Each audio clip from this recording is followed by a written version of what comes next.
Olá, estamos aqui nos estúdios da TV FIB para mais um Conexão FIB. Eu sou Roberta Pinatti e hoje vou receber aqui no estúdio da TV a doutora Paula Pinhão, infectologista. Eu estava falando para ela que acompanhei muito a doutora, né, durante as lives dela, durante a pandemia. Para mim, como espectadora, foi um norte, porque em meio a tantas doideiras que a gente via, doutora, de notícia, e a mídia, que a gente sabe que muitas vezes não tem notícias confiáveis, acordar e ver o boletim que você passava ali me dava um norte do que estava realmente acontecendo, né? Que legal, Roberta, saber disso. Olá, pessoal da TV FIB. É um prazer estar aqui, esse convite da Roberta.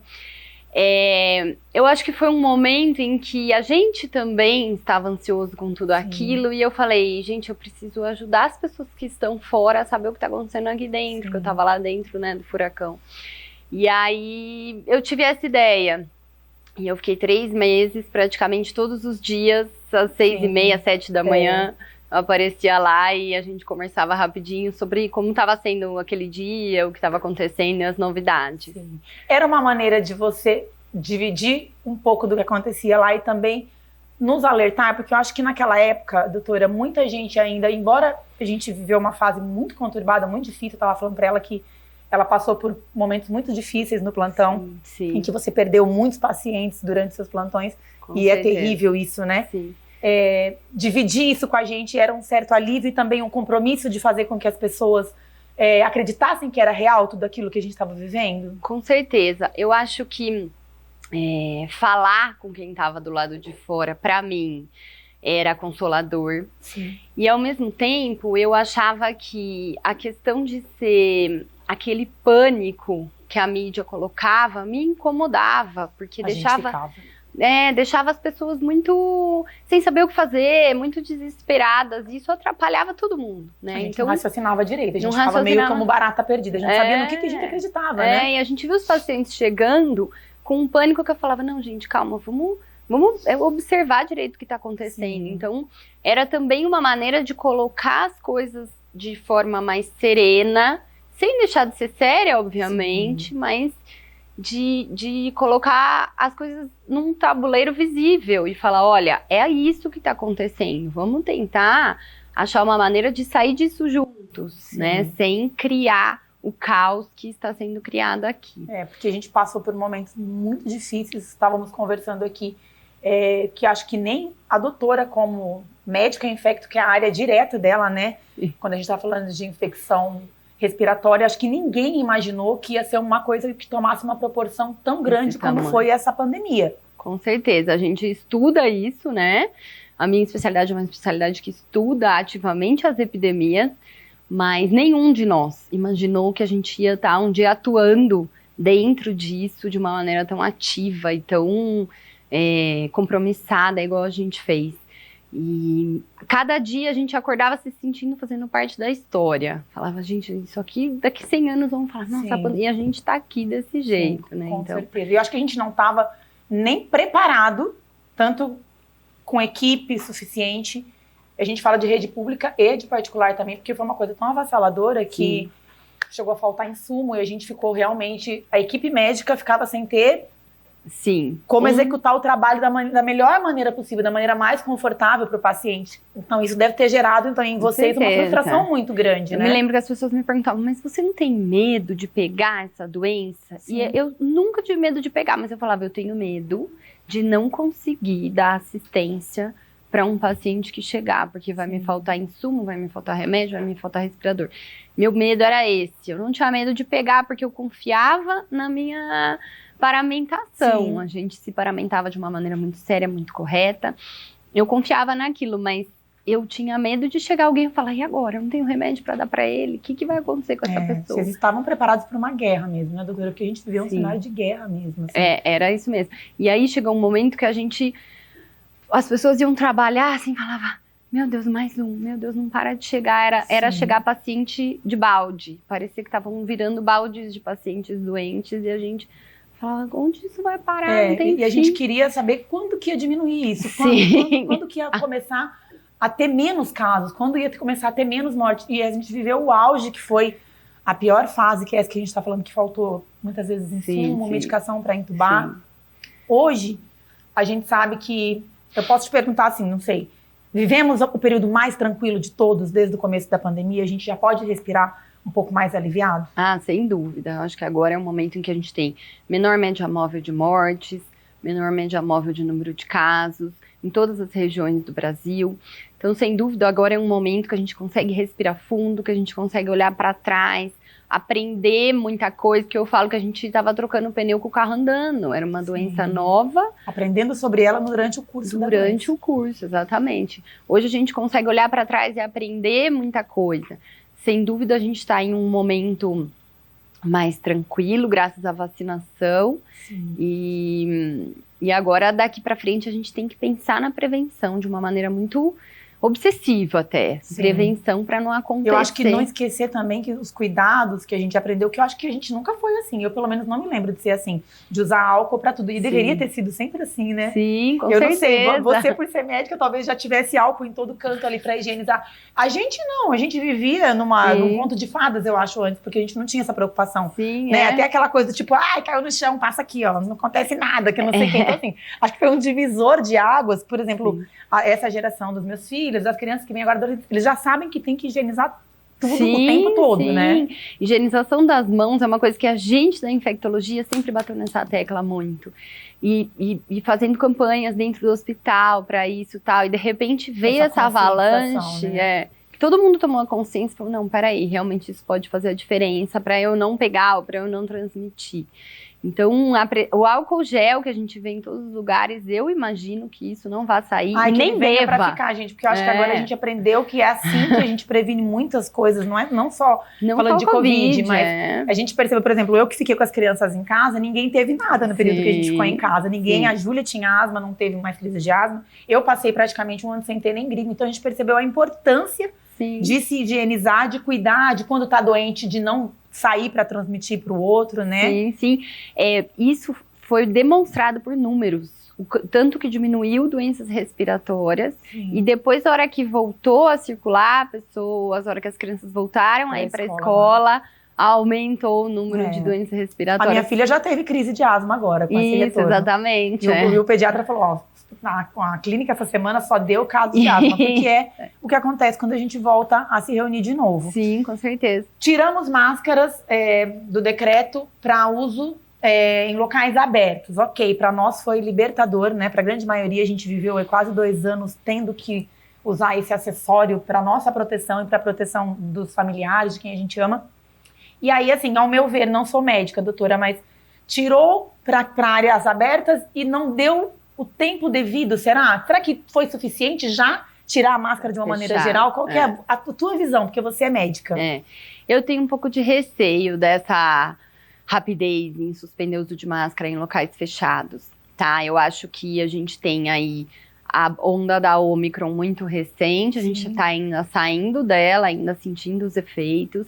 A gente tem uma nova subvariante da Omicron já começando a aparecer na Europa e a gente não sabe como isso vai se comportar aqui. Então eu acho, na minha opinião, é cedo ainda pra gente... Precoce, exato. Para pensar em tirar em locais fechados, especialmente locais mais cheios, né? Com mais gente, com mais aglomeração. Então, eu acho que eu tenho um pouco de receio disso e eu tenho usado em locais fechados, com bastante gente. E quem me pergunta, eu falo, segura mais um pouquinho, vamos tentar. Em casa, a gente tem usado para ir ao supermercado, principalmente em farmácia, gente, que eu acho que é um local que a pessoa sai diretamente do hospital. Quem foi ao hospital, quem vai ao Unimed, quem vai a qualquer outro posto de atendimento, ela vai direto para a farmácia para comprar medicação. Então, não é só o Covid, você vai estar se prevenindo de uma série de outras doenças. Eu achei precoce demais, achei que a gente não teve tempo para medir em gráficos mesmo, como que seria a retirada da máscara em local aberto. Vamos ver, determinado tempo, como fica. Aumenta, não aumenta a contaminação. Eu acho que foi muito rápido, essa sair do lugar aberto para o lugar fechado também sem máscara, né? Você acha que teve muita pressão, por exemplo, para que o comércio e tudo mais voltasse a funcionar e fluir novamente? Ah, com certeza. Tudo na pandemia teve pressão política e econômica, né? Então é a questão, mas a gente vai morrer porque a economia vai cair, tá? Isso não é um problema do fechamento das coisas, é um problema do vírus. O vírus é que estava causando isso. Então, Exatamente. a gente da saúde, eu sempre fiquei muito atenta às questões técnicas. Tecnicamente, como que o vírus se transmite de pessoa para pessoa? O que precisa fazer para diminuir a transmissão? Diminuir a circulação de pessoas, ponto. Como vai ser feito, o que vai acontecer, não está na minha alçada. As pessoas, quem cuida disso vai ter que encontrar uma maneira de causar menos impacto. Vamos lá, entendeu? Agora, a questão da máscara, de novo, acho que tem muita pressão extra saúde em cima disso e que acaba se enrolando e entrando, né? A gente sabe que mistura muito as áreas, né, doutora? A gente está em ano eleitoral, a gente sabe que isso também influencia essa pressão. Os líderes acabam sentindo isso mesmo, porque ficamos muito tempo com o comércio limitado, ficamos muito tempo com a área de festas, de eventos, sentiu bastante esse fechamento, né? Sim. E eu acho que acaba que tava todo mundo querendo realmente que tirasse a máscara de uma vez. Mas hoje, eu não sinto segurança 100% para falar para você assim, olha, tirou a máscara e tô super feliz e voltamos a ter uma vida normal. Eu acho que ainda não é o momento de comemorar, né? Eu acho que a maioria das pessoas estão assim, viu, Roberta? Porque eu tenho visto, a gente já tem aí uma semana, né, sem máscara em lugar fechado. E eu tenho saído e eu tenho visto que a maioria das pessoas está usando máscara nos lugares fechados. Então eu acho que ainda tem um apego, que todo mundo vai ter que diminuir um pouco a ansiedade. Vai chegar um momento em que a gente vai falar, não, peraí, agora vamos ter faz que tirar, sentido, né? E a gente vai ter que perder o apego a ela, porque faz 2 anos que a máscara é um anteparo de proteção pra gente. A gente se apegou a isso de uma maneira intensa. É verdade. Eu acho que dentro de hospitais, a minha ideia é que talvez isso nunca passe. Sim. Eu acho que dentro de hospitais a gente vai ter que para sempre utilizar. Eu acho seguro, não nos atrapalha nada, gente. É uma maneira da gente se proteger. Quando a gente vai ao hospital com determinada queixa, às vezes você sai de lá com outro tipo de contaminação. Então, acho que não faz mal nenhum prevenir nesse sentido, exatamente, com certeza. Acho que no hospital vai ser um negócio que para sempre. E é verdade isso, porque eu fui à missa domingo e tinha, assim, acho que 2 pessoas na igreja inteira sem máscara. Eu também. E eu vejo muito isso no supermercado. Sim. Muita gente de máscara. No supermercado a gente deve um pouco mais de gente sem, mas na missa tinha 2 pessoas sem máscara só. E eu acho que alguns grupos precisam pensar mais ainda nisso. Alguns grupos de maior risco, né? Pessoas idosos, que têm risco de problemas imunossuprimidos e não vacinados. A gente sabe que tem um monte de gente que não se vacinou. Essas pessoas precisam ainda se proteger de uma maneira mais intensa, porque há circulação do vírus. E os não vacinados, a gente viu aí na Ômicron, não vacinados fizeram doença grave, assim como o ano passado, quando a gente ainda não tinha vacina. Sim. Ainda precisamos ficar atentos ao uso dela durante um tempo, gente. É para nossa proteção, é para proteção de quem a gente ama. Sim. Eu acho que a gente aprendeu tanto a ficar com ela virou um acessório nosso, que acho que a gente segurar mais um pouquinho, por medida de precaução, por segurança, para nos proteger e proteger quem a gente ama, eu acho que é vital, né? Com certeza. Gente, vamos dar um intervalinho agora, um pequeno intervalo, e a gente volta daqui a pouquinho com mais entrevista com a doutora Paula Pinhão.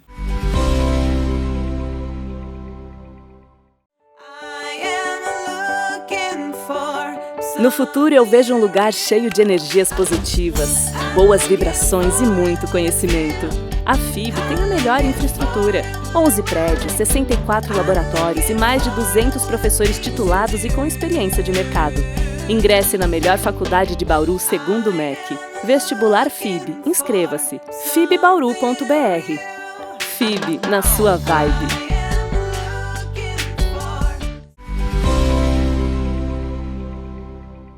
Estamos de volta, gente, com a nossa programação aqui, com a nossa entrevista com a doutora Paula Pinhão, médica infectologista. Deixa eu só deixar um recadinho que eu esqueci no começo do programa, de falar dos meus apoiadores, né, que é a Dona Shape Oficial, sigam lá nas redes sociais. Ótica Braga, estava com o meu óculosinho aqui da Ótica Braga, que eu não tiro, tenho todos os modelos da ótica. Quem me veste hoje é o pessoal da Intrace Store. Gratidão a todos os meus parceiros. E vamos para a segunda parte da nossa entrevista, porque estávamos falando aqui que ainda é cedo para tirar a máscara e a gente fica um pouco receoso e que a gente está vendo ainda que o pessoal ainda está usando, graças a Deus, em supermercados, em farmácias, na missa, como eu disse. E doutora, a grande pergunta, vem carnaval aí agora. a gente está com a taxa controlada atualmente, é isso? Temos números bem controlados de contaminação hoje. Sim, Tá tudo tranquilo no hospital, graças a Deus, durante essa fase. Sim, sim. A gente tem hoje o menor número de... A menor média móvel, né, de número de casos e número de mortes. E parece que o índice de transmissão, a gente mede um índice de transmissão, né? Baseado nesse índice que a gente faz algumas previsões do que pode acontecer. Então, o índice de transmissão está baixo, né? O carnaval foi adiado, porque a gente estava aí no pico da onda da Ômicron. E daqui um mês a gente vai ter carnaval aí, né? Alguns estados grandes, né? Ou cidades grandes como o Rio de Janeiro. A gente está falando de São Paulo, capital também vai ter, né? Carnaval. Alguns outros estados optaram em não fazer, né? Que eu acho que seria o mais seguro nesse momento, mas tem uma grande festa vindo pela frente. Sim. O que a gente pode esperar depois de tudo isso? Porque acabamos de falar, doutora, a gente estava comentando um pouquinho aqui antes, que temos uma nova variante. A gente não pode deixar isso de lado. Não é questão de ser pessimista, né, doutora? Não é. É questão que lá na Europa, né, na China, em alguns locais, já está tendo lockdown por conta dessa nova variante, é isso? Sim, isso mesmo. A China e alguns pontos da Coreia já tem um aumento dessa. É uma subvariante da Ômicron. E que está aparecendo bastante lá, e alguns países da Europa também, né?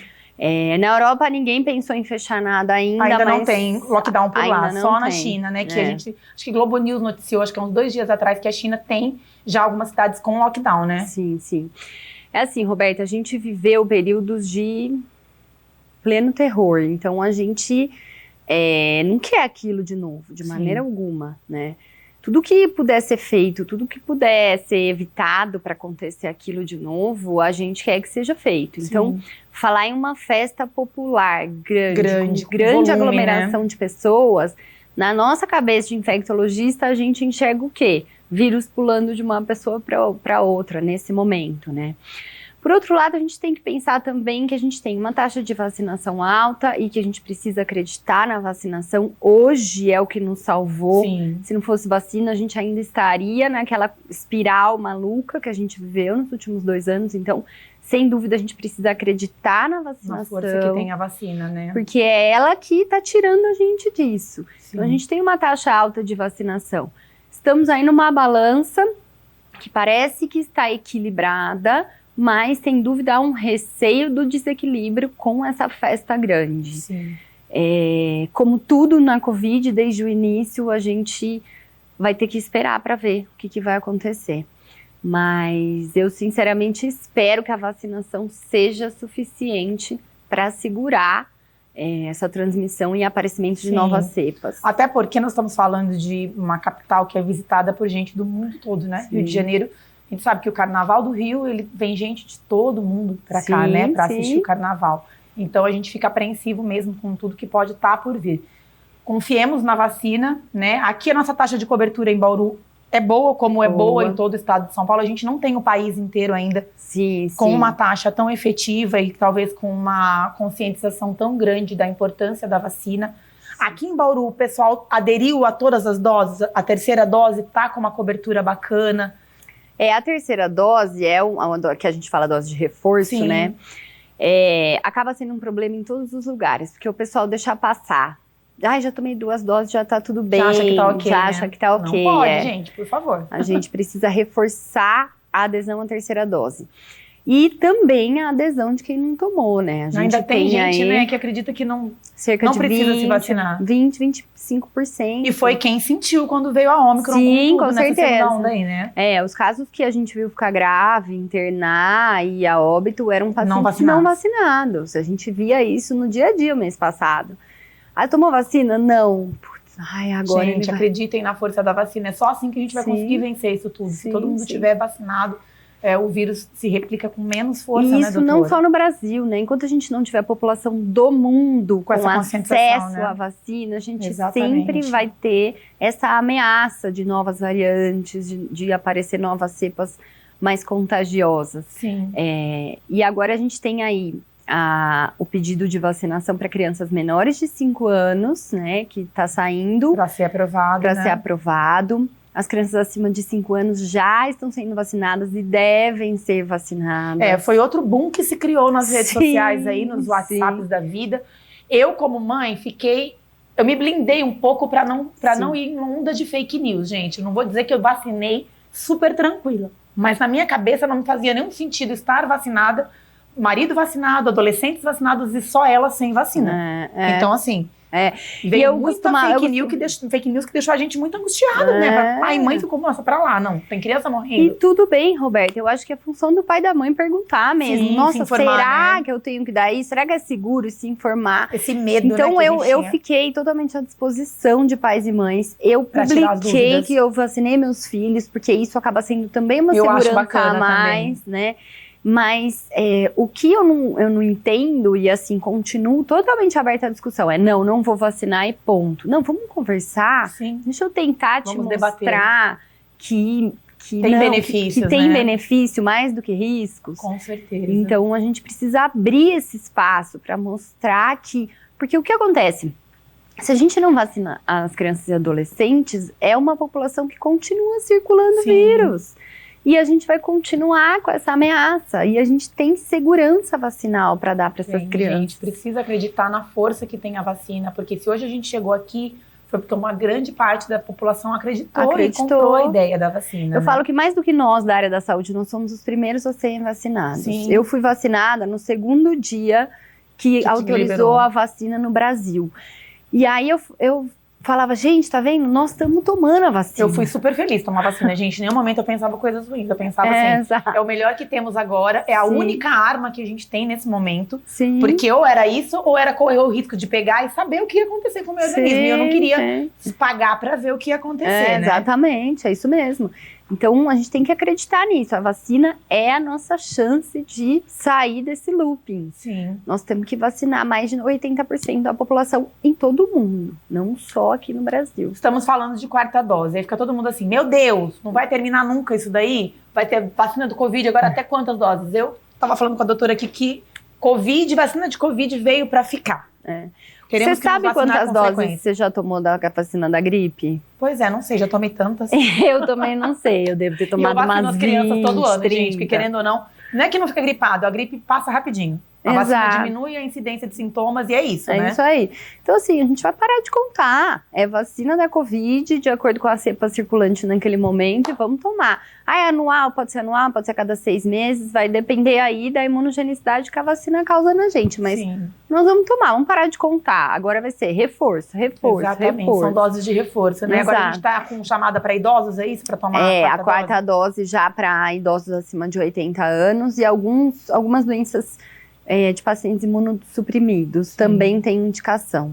Nesse momento, essa população de idosos está sendo beneficiada, que a gente está vendo eles voltarem a se contaminar, porque eles já tomaram a 3ª dose, eles foram os primeiros a tomarem. Sim. Então já tem um tempo maior, então agora precisa beneficiar essa população de novo. E eu, assim, sou leiga, mas a gente percebe que perde a eficácia, é isso? Depois de um tempinho? Tipo, passou 6, 7 meses, ela já começa a diminuir a eficácia? Isso, toda doença viral acontece isso. A gente produz um nível de anticorpos e depois o organismo diminui. Eu falo que é um soldadinho na porta do castelo, que fica lá para não deixar aquele inimigo entrar. Mas passa um tempo, esse soldadinho fala assim, nossa, acho que esse inimigo não vem mais, eu vou dar uma dormida. E aí ele cochila ali. Sim. Aí a gente entrar com reforço. Aí vai um reforço e acorda ele, fala, não, peraí, que não é assim. Então, isso acontece com muitas doenças virais, por isso que a gente tem que ficar tomando reforço. Principalmente doença respiratória viral. Sim. Acho que o caminho é esse, né, doutora? A gente ter essa consciência que eu achei super bonito de ver, sabe? Tanto no supermercado, como na igreja, a grande maioria das pessoas se protegendo ainda, mesmo que não exista essa obrigatoriedade, porque hoje o uso é opcional, eu vi muita gente se protegendo. Eu acho que o grande caminho é esse mesmo, é a gente olhar por nós e olhar por quem está em volta, né? Acho que o momento ainda é um momento delicado, que a gente deve ir aos poucos, observando o que está acontecendo. O maior termômetro são os hospitais. Eu acompanho a doutora nas redes sociais, como eu falei, vou vendo como que está a situação.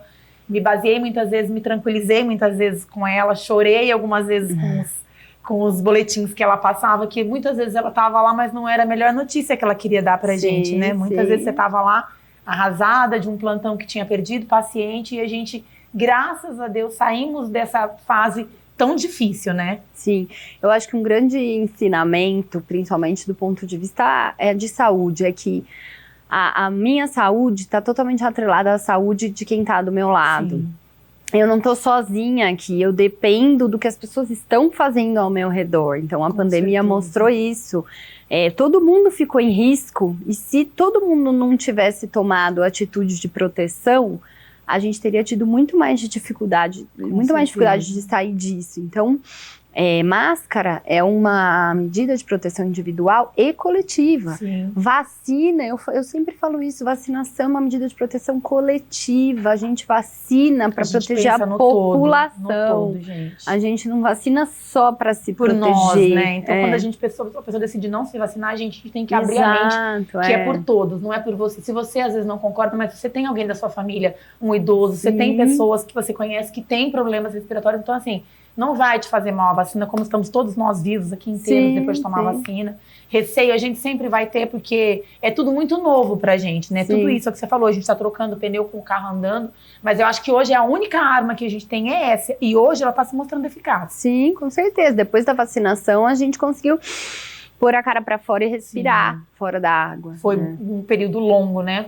Falando de 2 anos aí, desde que tudo começou. Então, vamos continuar com as precauções que cabem a cada um de nós, que eu acho que consciência é bom para todo mundo. Eu acho que o que a gente falou, o álcool veio para ficar mesmo, que a gente aprenda de vez a higienizar, a se proteger. Eu acho que máscara em hospital, máscara em farmácia, máscara em supermercado pode ser usado ainda. Eu acho que a gente só vai fazer o bem para todo mundo agindo dessa maneira, né? Com certeza. Ai, doutora, obrigada por ter disponibilizado o seu agradeço. tempo. Foi uma delícia acompanhar você nas lives. Eu falei que eu conheci você durante a pandemia e foi o meu norte mesmo. Eu acordava e ia lá e falava, deixa eu ver o que a Paula tá falando, meu Deus, porque por lá eu sabia se estava mais grave, se não estava. Então, foi muito bacana que você compartilhasse isso com a gente.